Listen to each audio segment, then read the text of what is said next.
motivov v bistvu od začetka niti ni bilo in je vse nastalo tako nekako spontano. Nekaj predmetov imel doma že 40 let nazaj, predvsem določene domače etnološke izdelke z domače kmetije.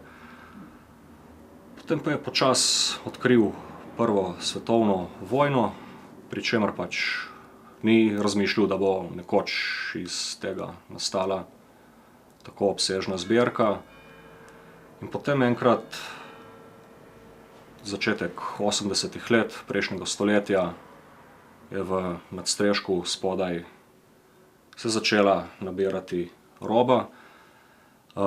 Prostor, v katerem pa smo ta trenutek, je začel počasi in po njegovi laični zamisli nastajati po letu 1990 in se je potem počasi iz leta v leto širil in dopolnjeval.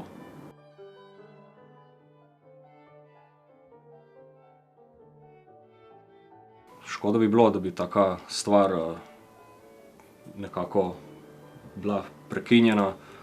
Tudi sam posedujem določeno zanimanje za te stvari in ja, bomo peljali to naprej.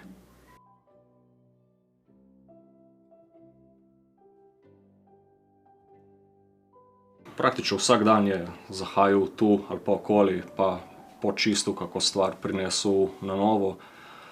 Zdaj nekih posebnih usmeritev ali ljubših stvari ni imel, se je seveda pohvalil s kako stvarjo, ki se mu je zdela malo bolj omembe vredna, mogoče tudi redka. Je pa ena stvar, ja, ki mu je bila,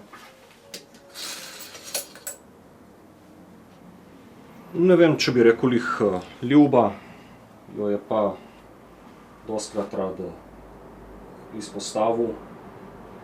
Od vojaškega kurata krožniček za hostje in steklenička za posvečeno vodo. To pa je dobil na planini Mederje blizu Mrzlega vrha nad Tolminom oziroma za Tolminom.